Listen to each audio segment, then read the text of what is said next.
This is Pet Life Radio. Let's talk pets. Welcome to Animal Rights on Pet Life Radio. This is your host, Tim Link, and I'm so glad you're joining us today. Super excited. We're going to have an old friend, of course, one of the best out there. He's a New York Times #1 best-selling author, James Rollins. James is going to come back on the show here, talk about his latest book, Arkangel, and it's, of course, a Sigma Force novel. So we're going to talk to James a little bit about the novel, some of the intrigue without giving out all the secrets.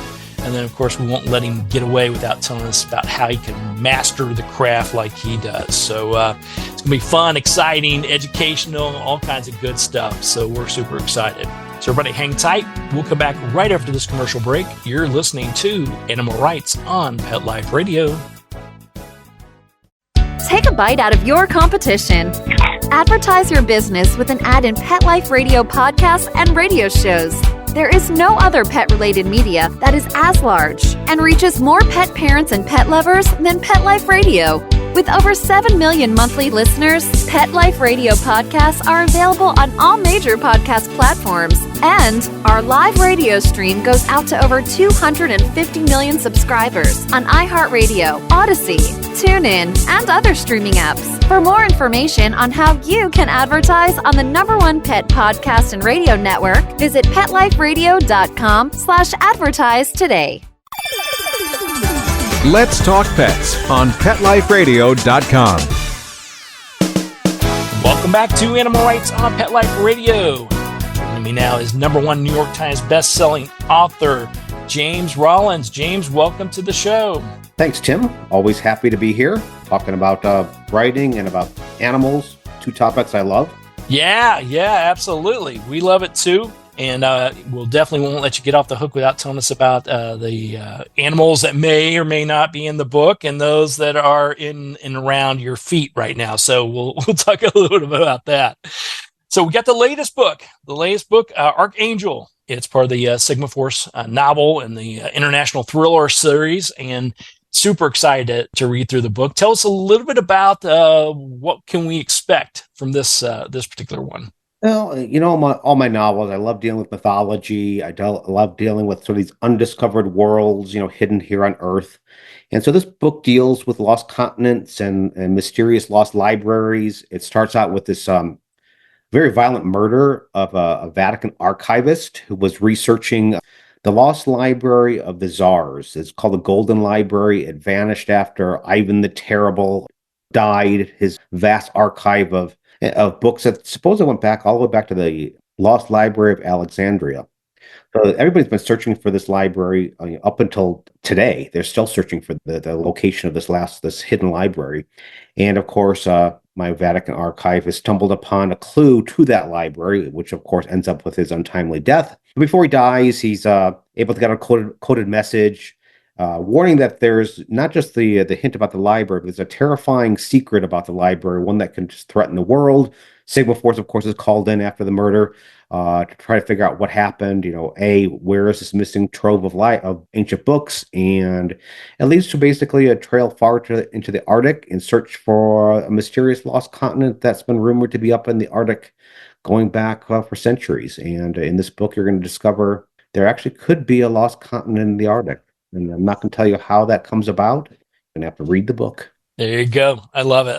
And I love all your novels and the fact that, I could see there's just a ton of research that goes into it, and you're applying all these different things. You got a mystery, you got a thriller, but it's a lot of real life content, and it's a lot of historical background behind it. And you're sort of running at what I call a fast pace within the novel to keep up with everything, but also going to all these different places and sort of, you do a great job of the visualization part of it as well. So big kudos on another success on that. This is my 18th Sigma Force novel. I have to keep track. And by the way, for those that are listening, and you don't have to, I don't think anybody's read my series in order. I think I'm the only one that's read them in order. At this point, you could jump in this book, even though it's book 18 in the series. Whatever backstory you need to know for this book, I'm going to tell you in this book, so you're not going to feel lost. So if you feel like jumping in this story, feel free to do so. Absolutely. And I love that. I want to talk to you a little bit more about that later on as far as how you keep that all sorted and fresh and the challenges behind that. So we'll get to picking your brain about how to do all this stuff a little bit. The book itself, though, as far as the fans and the audience is concerned, tell us a little bit about who are some of the people and some of the characters that we have known to grow in love, and how are some of the new ones introduced? Well, Sigma Force is their group of former Special Forces soldiers that were drummed out of the service for various reasons. But because of special abilities, special talents, special intelligence, they're secretly recruited by DARPA, the Defense Department's research and development agency, to basically become sort of secretive field operatives for DARPA. So they go out into the field and they're looking to, any type of technological threats that might impinge upon the U.S. safety or global safety. Basically, I'd always describe them that they're scientists with guns, for lack of a better term. That's their own discipline. In this novel, I return with a couple characters that have helped Sigma in the past. That's Tucker Wayne and his military war dog, Kane. They appeared back a few books ago, and they occasionally help Sigma out, and they helped Sigma back a couple in Kingdom of Bones, which was a Sigma book number 16, and they're back in number 18. And I like returning to those characters. Everybody's, I like them, people like them. I sort of encountered that pair of characters. I did a USO tour of authors to Iraq and Kuwait during the end of the Gulf War. It was in the winter of 2010. And me being a veterinarian, I'm seeing these guys work with their dogs out in the field. So I'm of course going to go talk to them. And I'm saying, oh, can I pet your dog? And they're like, well, we might lose a hand, but feel free to do so. But I loved having that conversation. I was curious exactly what their relationship was like with their dogs. Did they just consider the dogs like the equivalent of a sidearm? But I found out they have a very intense relationship with their dogs. There's a phrase they use called runs down the lead, which means that over time, there's this bonding that occurs across the leash from handler to dog, that over time they begin to be able to read each other without needing a hand signal or a verbal command. They just seem to sense what the other needs. And so I wanted to, when I came back, I'm going to try to introduce that pair of characters. So I played for a while with short stories with Tucker and Kane, and really I just could not seem to glom onto the right way of dealing with them. And then I realized the problem was I was only writing from one end of that leash. I was always writing from the point of view of Tucker, the handler. And I realized it's not really fair to the military war dog. So I thought I'm going to write scenes from the dog's point of view. So I want to have scenes, to try to capture, what it means to be a military war dog, and not do a Disney version of the war dog where the war dog breaks out into song halfway through the novel. I wanted to make it authentic. What senses are they using? How are they responding? What are their, what do they think of what's going on? So I love sort of exposing that. So that's, it took a while to figure out how to do that. I went to Lackland Air Force Base where they train these dogs. I talked to many, many different handlers. And so I tried to be as authentic as I could. And when I first introduced them, I wrote a story with Tucker and Kane. And I got a lot of feedback from readers saying, hey, what Kane is doing seems unbelievable. It sounds like you're over dramatizing what these dogs could do. Whereas I was getting feedback from the handlers that I was talking to and saying, hey, Jim, we like what you did with Kane, but you're pulling the reins on him. They could actually do more than what you're describing. So as Tucker and Kane appeared in various novels and in their own novels, solo novels too, I began to explore exactly, try to show exactly the true extent of what these dogs could do, because they're pretty amazing. In Arkangel, I introduced a newcomer. At this point, it's always been Tucker and Kane. Initially, Tucker had two military working dogs, two brothers, Kane and Abel. Abel died during an attack in Afghanistan, so he was left with Kane. But now he's introduced with a young new dog that he's training named Marco. So it's fun being able to now write from two dogs' point of view in this novel. And I got the name Marco from military war dog handlers who said, this is Marco. This is, he's done these incredible things. He saved so many lives. And I was looking for a name, so I put a contest out there saying, hey, help me figure out a name for Tucker's new companion, because he's introduced as a pup in the last book, but I didn't name him in that last book. So between now and next, send me names. And so this handler sent me Marco and told me Marco's history. So of course I had to honor Marco by having Marco appear in this novel. So they are integral to helping Sigma solve this mystery of lost continents and lost libraries. I love that. I love that. I love that you got the interaction of your fans, and it'll be real curious to see about what they think about the connection now. You mentioned that you're overdoing it a little bit because they haven't experienced that. They haven't been the handlers. They haven't been in those situations. But now that they actually get a chance to name the new pup, the new dog, I wonder if they're more connected with that. Well, I got 3,000 entries, a little over 3,000 entries of people submitting names. So I have 3,000 different names for this dog. So I had to pick, which out of the 3,000, who am I going to pick? Of course, I picked Marco because I had to honor Marco's, efforts to keep everybody safe out there. Yeah, absolutely. So I had to ask you then when Abel made the transition, in the novel and made the transition, did you get 3,000 more letters asking you why this happened? Well, that happened before we meet Tucker because that was hard because it's a brutal scene. Even my editor, when I first wrote the Abel death scene, which is told in the past sense, a backstory to Tucker. We meet Tucker. He's on the run. He's fled with his dog. He was so traumatized from the loss of Abel that he takes his dog and runs. So he's AWOL basically. So the course of the novel, he has to sort of come back to deal with all that. So I was traumatized by writing it. So that I wrote a novella that you can read in an anthology collection called Unrestricted Access, where there is some resolution to what happened with Abel. I'm not going to tell you what happens there, but this has been a major traumatic moment for Tucker, and so this is his coming to terms with his death of his dog in that novella. Because I had to go through that, so I had to get it on paper and put it out there just so that I can feel better about the resolution with Tucker, Kane, and Abel.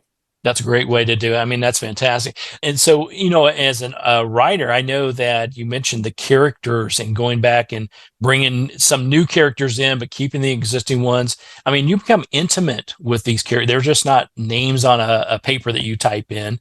You know these characters. They become part of who you are. It's, I always tell people that I didn't want to do a series. If you look at my biography of books, all my early books are standalone thrillers.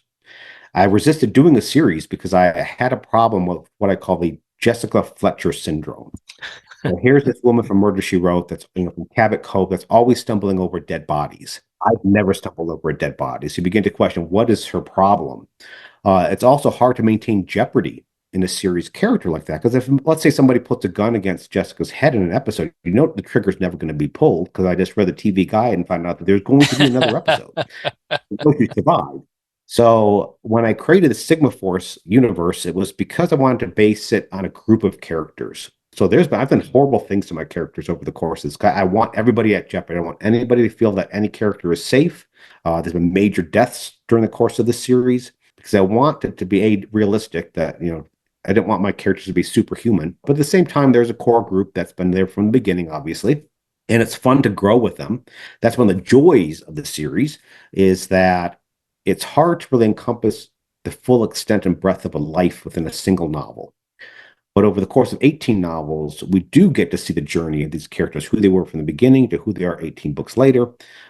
There's arcs within the series of their personal lives that sort of mesh with what's going on from the thriller standpoint. So it's fun to be able to explore their life over the course of so many books.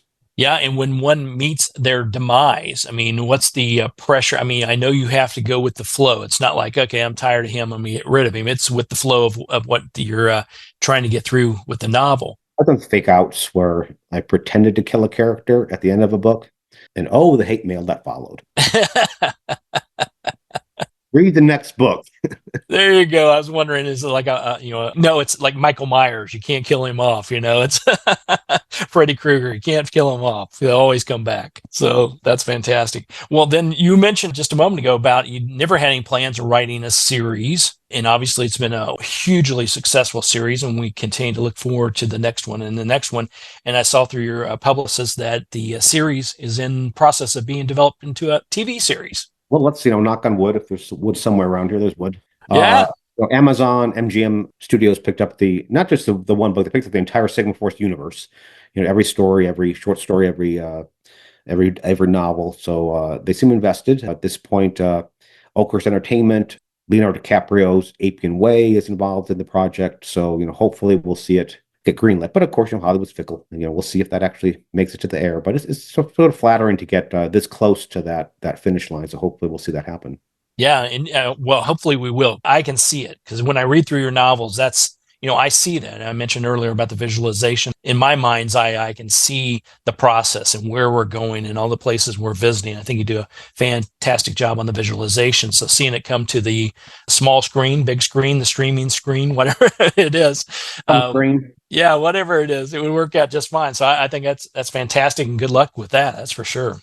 So we'll take a quick commercial break. We'll come back and continue our conversation with James Rollins about the book Arkangel, and we'll talk to him a little bit about writing in general and even more detail. So everybody hang tight. We'll come back right after this commercial break. You're listening to Animal Rights on Pet Life Radio.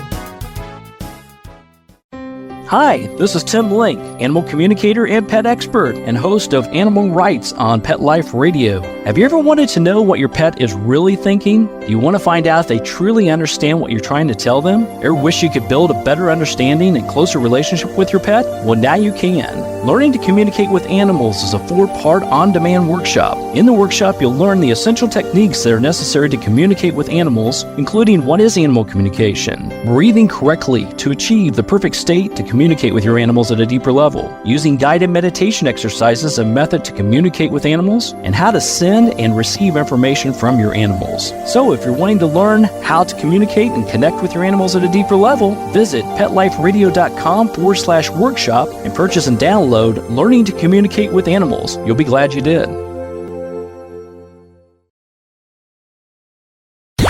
Let's talk pets. Let's talk pets On Pet Life Radio. Pet Life Radio. PetLifeRadio.com. Welcome back to Animal Rights on Pet Life Radio. Continue our conversation with #1 New York Times bestselling author James Rollins and his latest book, Arkangel. We briefly talked about animals in the book, so before I even forget here, we got to talk about animals in your life. Are there some at your footsteps keeping you straight in line, not talking nonsense, and are any of them your muse? So who do we have in the menagerie? I've got Charlie, who's right. Well, I know he took off. He was here a second ago. He's a rescue out of Las Vegas. It was sort of a point of purchase. I was getting dog food for my other dog, Echo. And had a no-kill shelter event, and exactly, it was reeling you in. Come on with me, Charlie. And then I have Echo. She's a almost 13-year-old golden retriever, so she's getting up there in age, but she's still tough. I just got him back from swimming in the lake just a moment ago, so that she loves to throw the ball in the lake, and she just trucks along, keeps up with Charlie, who's only 3, but she doesn't let up. Fantastic. I love that. And I talked just sort of tongue in cheek there about them being your muse and everything. But, as a writer, I have found, obviously I love animals. I always have animals around me as well. And I always find that they know when to come in. When I'm writing a piece, a short story, writing a book, whatever it is, they come in and help me maintain focus without me even knowing it. And then when it's time to go, sometimes I don't know it's time to go. They're like, okay, it's time to go. And it's more of, sometimes it's because, they got to go to the lake and fetch the ball or run in the backyard. But sometimes I think that they do actually work as your muse, and also it's like, okay, you've been at this thing too long. Get up and stretch your legs. There's been a lot of studies on the human-animal bond that, if you pet a dog, your blood pressure goes down, or pet a cat, your blood pressure goes down. I think just having, animal in your life, it just makes your life richer. It makes me get and move around. I would not have, climbed those 42 steps down to the lake without the dogs being there. I thought, skip it.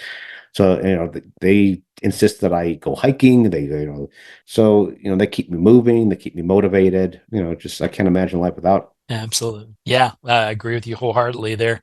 It reminded me when you were talking about the handlers, going overseas and talking about the handlers and the war dogs and learning from that and then putting it into your book, that special bond that they have. It really goes, I do believe it's a heart connection. It's a telepathic connection that they have, knowing what to do without even mentioning any words or commands. And then that tends to carry over, hopefully, later on when the when the military life is over and they come back, hopefully the military dogs will be able to come back with them, and we see all kinds of great stories about when they get reunited again. Yeah, I mean, I can't imagine having that type of a deep bond when you're out in the field, because these guys, they sleep with the dogs, they live with the dog, they eat with the dogs. I mean, that dog is at their side all the time. And I can't imagine, and this is one of the things I bring up when I deal with why Tucker had to take off with Kane, is that, he was basically just about to end his career, but Kane still had years to work, and he just, after losing Abel, he was not going to put Kane at that risk, so he took off with Kane, because I can't imagine what it's like to break that bond after you had that type of connection over so many years or so many tours of duty. Yeah, I don't know how they would do it either. It's amazing, because you go into it knowing it's a partnership. You've got a job to do, so you have to take that seriously. But that heart connection's still there, and so when you do have to deploy elsewhere or come back to say the States, and you ended your tour, to me, that I'd have to get a large duffel bag and put my pal in it. I don't think I could come back otherwise. So, James, when everybody picks up a copy of the book Arkangel, is there, with this book and the series, is there something, the main theme you're hoping they walk away with? Is there something that at the end of the day, when your fans come back, say, hey, love the story, but here's what I really got out of it that makes you happy? Yeah, I mean, this story deals with a lot with mythology, the mythology of this lost continent. And at one point, a character in my book says, myths can move mountains. And mythology still controls our lives today. Where's the inspiration to start this book was I read that the mythology of a lost continent in the Arctic is a major driving force for Russians' expansionist philosophy. There's a Russian philosopher called Alexander Dugin, very influential. He's taught in all the universities, all the war colleges. He's also described as Putin's Rasputin, or Putin's brain sometimes. He's that influential. And he wrote a book called The Hyperborea Theory. And Hyperborea is the name of the continent that supposedly is somewhere lost in the Arctic. And he firmly believes that the Russian people are descendants of that lost continent, and as a consequence, they have full rights to the extent of the Arctic, because that is their homeland. So it feeds into this expansionist philosophy of Russia. So I just like to sort of expose things like that, about how mythology still sort of influences us today, and how that's for better or worse. But ultimately, of course, my goal is I want to entertain you. It's a popcorn story. It's full of adventure, full of crazy action set pieces that would require a very large FX budget. So good luck, Amazon, and trying to get that on the screen. But one thing I love about writing is I have an unlimited special effects budget writing my stories. So there's huge action set pieces, a lot of shocking things that are going to be revealed in the story. But ultimately, at the end of the book, I have a sort of a what's true, what's not section, where I lay out exactly what's true in my story, what's not, because a lot of the times what sounds fantastical in my story is reality. As they say, truth often is stranger than fiction. And so I hope that when they close that book, that they're left a little bit with something to think about. And one of the greatest compliments I get from a reader or somebody says, hey, I love that book. It was really entertaining. But this aspect of that story that you brought up at the end really intrigued me. I like the references you left. I followed up with my own. So I like the fact that I've intrigued somebody enough. I've piqued their curiosity enough for them to continue their own research into whatever aspect, whether it's science or history, that are raised in a novel. Yeah, and that leads to the sort of the research part of it. Going into writing the next novel, is there certain scenes, certain bits that you have uncovered, or you personally have thought, hey, I don't know anything about that. I've heard about this, but I don't really know anything about it. And you do the research inside that needs to go into the book, or is it something that flows along the way that you think, okay, I got to have some mysterious piece in here or something? It's a combination of both. I mean, I front load a lot of my research. About 90 days, I commit to writing, to do my research on a novel, on the science, the history, the locations. By the 91st day, I have to start writing. If I don't, otherwise I just keep researching. I think I'm working. By that point, I'm just playing. But of course, every single page I write, there's details. When you're dealing with the modern world, people are going to call you if you get that detail wrong, but that city or that place, you want to make sure you're factual. Even if I can't physically travel there, I want to make sure whether I go on Google Earth and look at it visually, whether I can find somebody that's willing to talk to me that's locally, that can give me some verisimilitude or some details that I can add to the novel, I'll do that. I love researching, but I'm also a bit of a lazy researcher.